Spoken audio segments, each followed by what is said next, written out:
chez YoYo pour des conseils pro et perso. Aujourd'hui, je vais aborder, après le précédent podcast, la puissance de la parole, je vais aborder dans ce nouvel épisode le langage corporel. Qu'est-ce que votre corps raconte sans parler? Ou plutôt, qu'est-ce que votre corps exprime sans un mot? Le langage corporel, en fait, c'est cette communication non verbale qui passe par vos gestes, votre démarche, votre allure, votre regard, vos sourires, vos émotions, et bien plus. En fait, votre corps révèle tout ce que votre esprit pense tout bas. Le corps, le langage corporel, est un puissant indicateur. En fait, c'est un indicateur qui peut être interprété pour mieux comprendre une personne, par exemple. C'est un indicateur qui peut révéler des vérités cachées. C'est un indicateur qui peut même aider à dissimuler la vérité. Mais c'est un indicateur aussi qui guide nos interactions. Mais oui, ça guide nos interactions, on s'en rend pas compte. Mais quand on a une personne en face de soi qui a un visage expressif, qui est jovial, qui communique avec le sourire, vous voyez, rien que dans le non-verbal, ça guide nos interactions humaines parce qu'on a envie d'aller vers elle. Et puis, c'est un indicateur puissant parce qu'il peut trahir nos pensées. Parfois, il y a une dichotomie entre ce que l'on dit et la manière dont on se comporte. Dans le comportement, il y a le non-verbal. Et là, ça peut trahir nos pensées.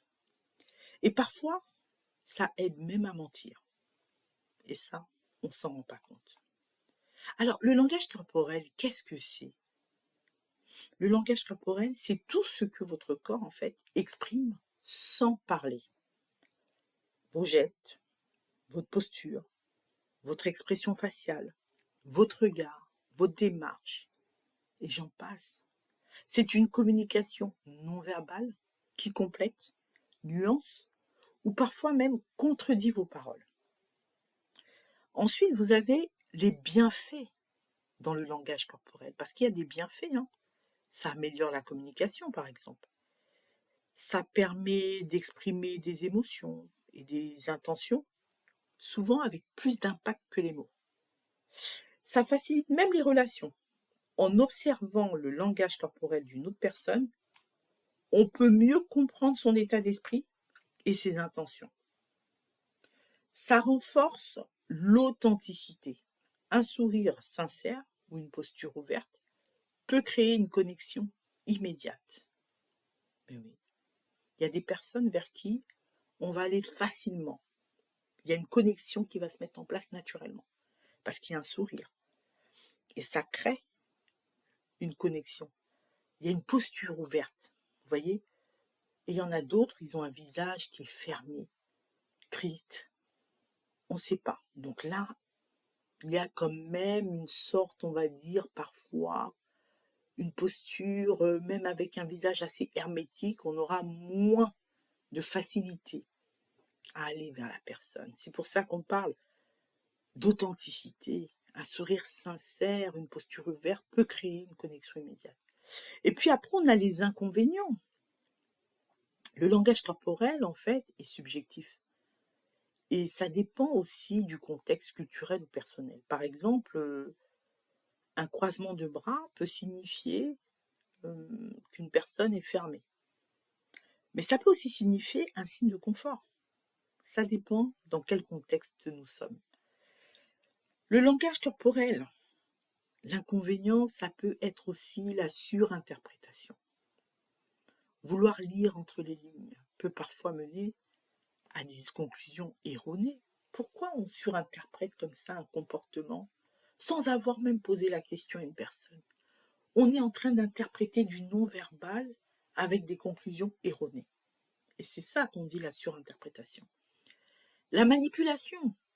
Certaines personnes maîtrisent leur langage corporel pour masquer leurs véritables intentions. Mais c'est des personnes qui maîtrisent. elles savent comment se comporter. Dans la posture, dans la tenue, dans la démarche, dans plein de choses, on va se dire, bon, ben, elle est sincère. Alors qu'en fait, elle est en train de masquer ses véritables intentions. Mais elle a une maîtrise de son langage corporel. Alors, bienvenue encore chez YoYo pour des conseils pro et perso. Et les conseils pour le milieu professionnel, je vous dirais plutôt d'adopter une posture ouverte. Gardez par exemple vos bras décroisés et votre corps plutôt orienté vers vos interlocuteurs. En fait, ça va montrer votre engagement et votre disponibilité. Deuxième point, soyez attentif aux gestes des autres en fait. Observez les expressions faciales et les postures pour ajuster votre discours en fonction de l'état d'esprit de vos collègues, des clients et bien sûr des autres personnes tout simplement. J'ai aussi envie de dire, maîtrisez votre regard. Maintenez un contact visuel naturel pour inspirer confiance. Il faut que tout ce que je dis soit naturel en fait, mais sans fixer, parce que sinon, au risque de paraître intimidant. On n'a pas demandé d'intimider l'autre, on a demandé de maintenir un contact visuel, mais qui soit quand même, qui inspire confiance. On sent que c'est naturel. Voilà, ça c'est important. Utilisez vos mains pour illustrer vos propos. Ça se fait. Après, on ne vous demande pas de faire des gestes extravagants. Plutôt des gestes mesurés qui renforcent votre message et qui vont venir captiver votre auditoire, par exemple. Et les conseils pour la vie perso, écoutez votre corps. Une posture légèrement inclinée vers l'autre et un regard bienveillant montrent que vous êtes à l'écoute. Les gens aiment qu'on leur porte de l'intérêt quand ils parlent. C'est important de pouvoir regarder son interlocuteur de manière bienveillante. Bienveillante, on est dans le non-jugement. Décoder les signaux émotionnels, un sourire, un froncement de sourcils, une posture tendue. Ces indices, en fait, aident à mieux comprendre les émotions de vos proches. C'est important. Et puis, soyez authentique aussi. Laissez vos gestes accompagner naturellement vos paroles pour exprimer, en fait, ce que vous ressentez vraiment. Et pour finir, apprenez à vous détendre.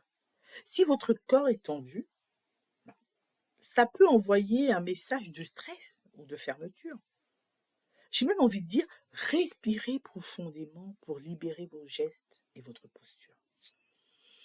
En fait, je dirais, n'oubliez pas que le langage corporel est une forme de communication à double sens. Ce que vous exprimez influence les autres. Et ce que vous percevez doit toujours être replacé dans son contexte. Ce que vous exprimez influence les autres et ce que vous percevez doit toujours être replacé dans son contexte. Méditez sur cette phrase. Le langage corporel est un outil puissant, mais il demande finesse et prudence dans son interprétation. J'ai envie de vous dire à tous, apprenez ou apprenons à mieux l'observer, ce langage corporel. Sans oublier qu'il est seulement une pièce du puzzle de la communication. Je vous dis merci et à très bientôt pour un prochain épisode, mais qui sera complètement différent puisque c'est la femme libre. Le prochain épisode s'intitulera La femme libre. À bientôt.